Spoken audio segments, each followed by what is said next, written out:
live.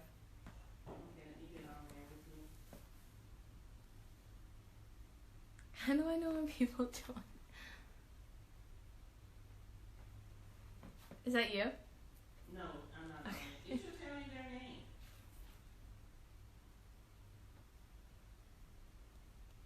Oh wait, it said it went back to 0.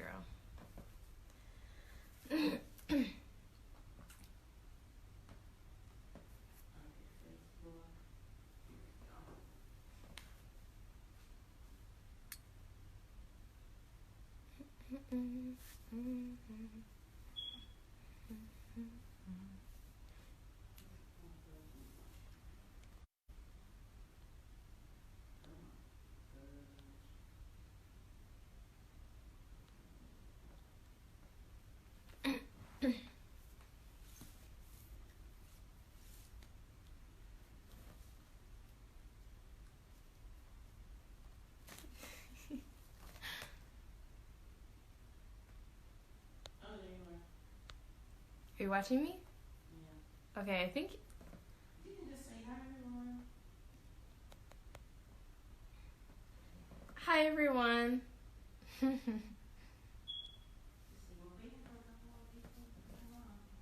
We're waiting for a couple more people to come on, and then I'll start reading the books.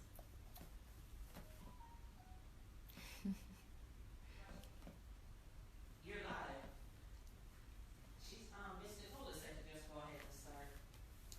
Okay, I'm going to start first by introducing myself. My name is Erica, and I'm an ambassador for the Girls Who Brunch organization. I have volunteered there a couple times, and the last time I had my own workshop on building your confidence and staying true to yourself. I do pageants, and I've done pageants for a while right now. Right now I'm the national ambassador for the National American Teen and Collegiate Pageant, and I love to volunteer in my community. So, our first book will be The Giving Tree. Oh, I don't know if you guys can see that. The Giving Tree, which I read when I was younger, and I definitely recommend reading it again because it has a different vibe every time you read it. So, The Giving Tree by Shel Silverstein.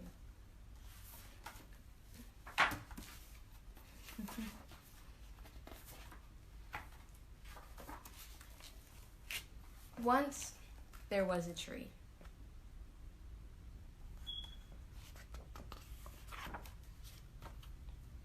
And she loved a little boy.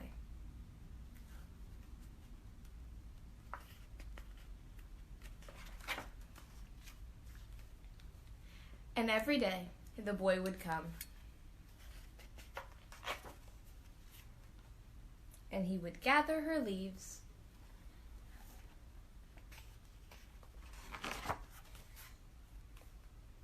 and make them into crowns and play king of the forest.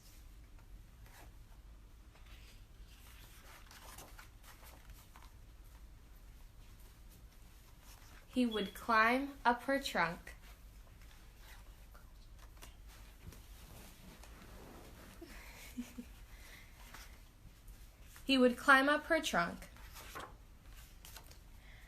and swing from her branches.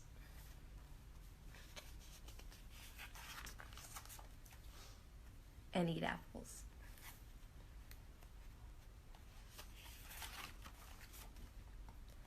And they would play hide and go seek.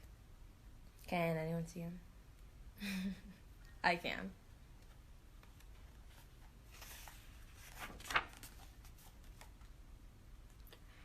And when he was tired, he would sleep in her shade. Right here, sleeping.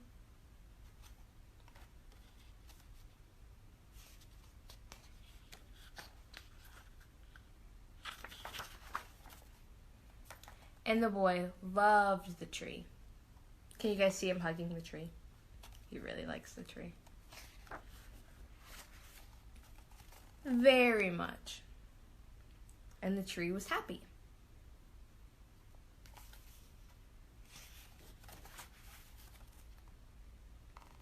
But time went by. You guys see him growing up. He's not little anymore.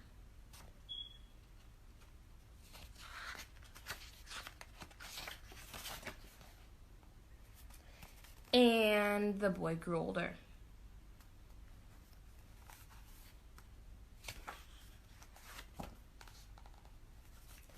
And the tree was often alone.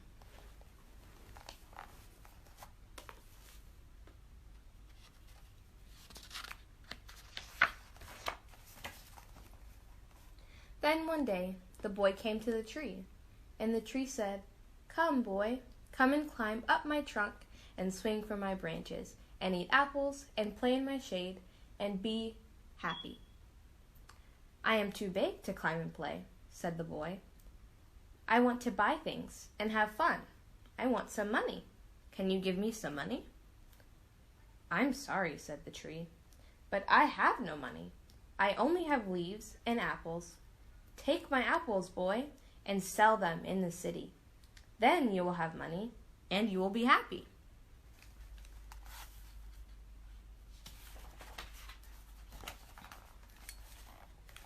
And so the boy climbed up the tree and gathered her apples and carried them away. And the tree was happy.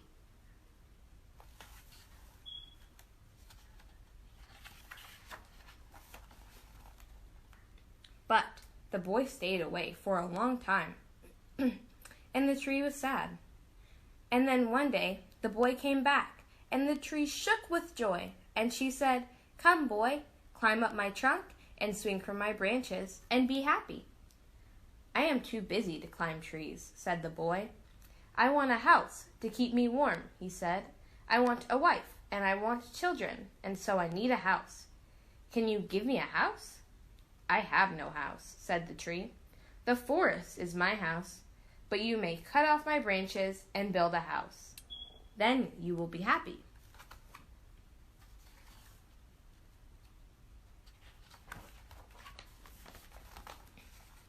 And so the boy cut off her branches and carried them away to build his house.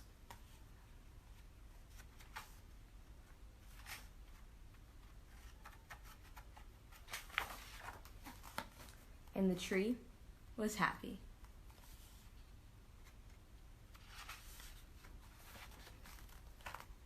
But the boy stayed away for a long time, and when he came back, the tree was so happy she could hardly speak. "Come, boy," she whispered. "Come and play." "I am too old and sad to play," said the boy. "I want a boat that will take me far away from here. Can you give me a boat?" "Cut down the trunk and make a boat," said the tree. "Then you can sail away and be happy."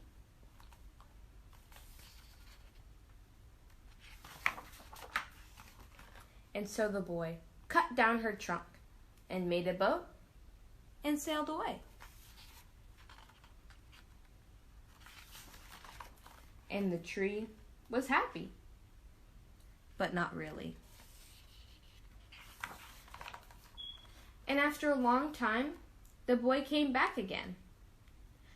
"I am sorry, boy," said the tree, "but I have nothing left to give you." "My apples are gone. My teeth are too weak for apples," said the boy. "My branches are gone," said the tree. "You cannot swing on them." "I am too old to swing on branches," said the boy. "My trunk is gone," said the tree. "You cannot climb." "I am too tired to climb," said the boy. "I'm sorry," sighed the tree. "I wish that I could give you something, but I have nothing left. I am just an old stump. I am sorry." "I don't need very much now," said the boy. "Just a quiet place to sit and rest. I am very tired." "Well," said the tree, straightening herself up as much as she could, "while an old stump is good for sitting and resting. Come, boy, sit down. Sit down and rest." And the boy did. And the tree was happy. The end. I like this book because it's about sharing. And sometimes if you share with your friends and they don't share back with you, it can make you very upset. I think if both people share, or if everyone shares, then everyone can be happy.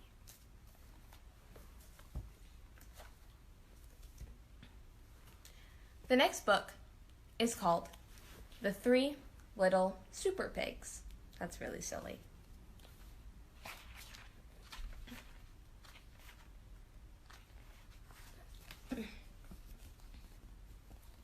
Once upon a time, there were 3 little pigs who captured the big bad wolf in the house made of bricks. The hungry wolf fell down the little pig's chimney into a big pan of boiling water. He huffed and he puffed, but it was no use. He had fallen right into the pig's trap. "I'll get you one day, little pigs," the angry wolf shouted as he was carted off to prison. With smiles on their snouts, the 3 little pigs waved goodbye to the big bad villain.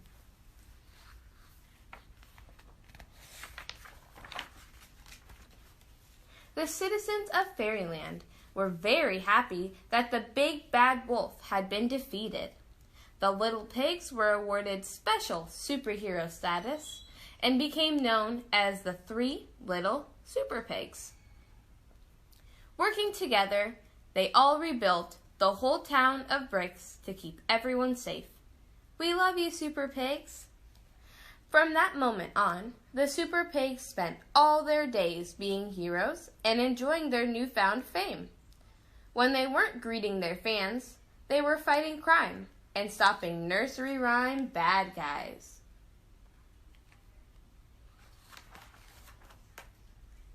Meanwhile, deep inside, happily never after prison, the very angry big bad wolf was hungrily plotting his revenge in his cold and dreary cell.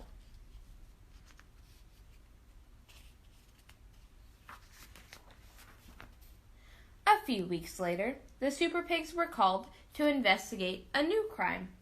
Mysteriously, one by one, bricks were starting to disappear all around Fairyland. This was very strange. The super pigs were on the case. Later that day, they received some shocking news. The big bad wolf has escaped.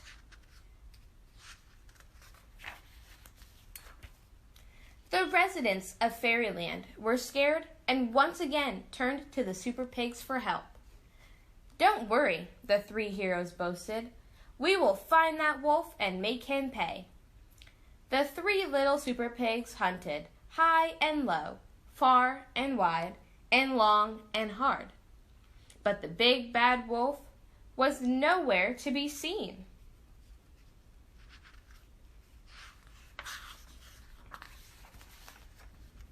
The pigs searched everywhere for clues. Some people claimed they'd seen the wolf dressed up as an old lady. So the pigs rounded up all the grandmas in Fairyland. But the wolf was a master of disguise, and they just couldn't spot him.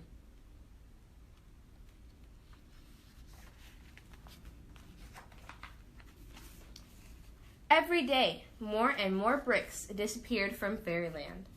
As night fell, the whole town locked themselves indoors, too frightened to go out. They hoped the super pigs would find the wolf soon. He was up to something big and bad.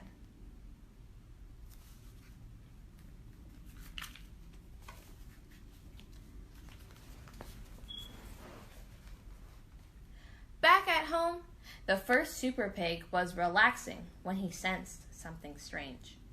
Suddenly, a dark shadow fell upon the room.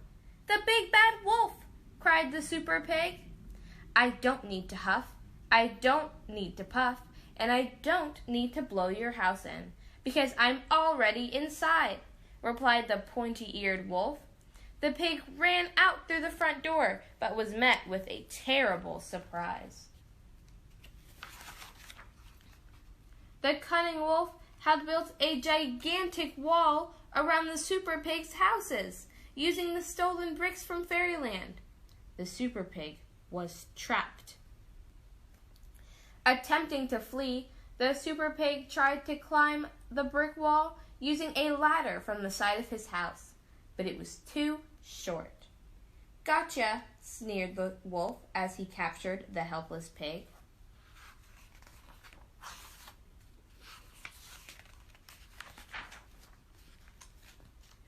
Unaware of the danger, the second super pig was at home, polishing his metals, when he suddenly spotted something out of the corner of his eye. "The big bad wolf!" shrieked the super pig. "I don't need to huff. I don't need to puff. I don't need to blow your house down, because I am already inside," growled the wolf. With a huge scream, the terrified super pig quickly ran outside and into the enormous brick wall.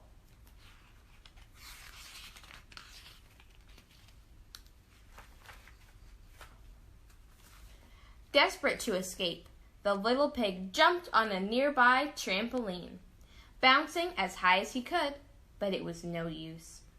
"Gotcha," boasted the wolf as he caught the pig in his trusty net. "Two down, one to go," laughed the wolf as he prepared his delicious meal.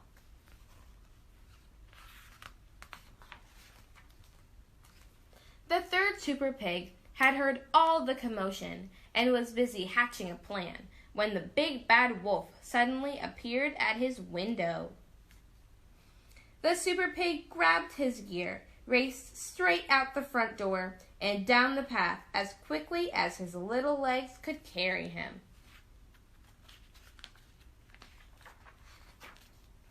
Working quickly, he freed his captured brothers from their tight pastry blankets, but it was not quick enough. "Ha ha ha, there's nowhere to run and nowhere to hide. I've built a wall around your houses and now you're trapped inside," laughed the hungry wolf. "You are no super pigs, you're my dinner." "I don't think so," shouted the third super pig. He whispered to his brothers, "Ready, set, let's go." And in a flash, they blasted off high into the night sky. Their clever brother had outsmarted the silly wolf again, using his jetpack invention to save the day. The super pigs had left the big bad wolf trapped in his own self-built brick prison. The angry wolf raised his fists and said, "I'll get you yet, little pigs." Up in the night sky, the three super pigs laughed out loud. "You'll never get us, not by the hairs on our chinny chin chins." And down below, the citizens of Fairyland cheered. Wow, pigs really can fly. The end.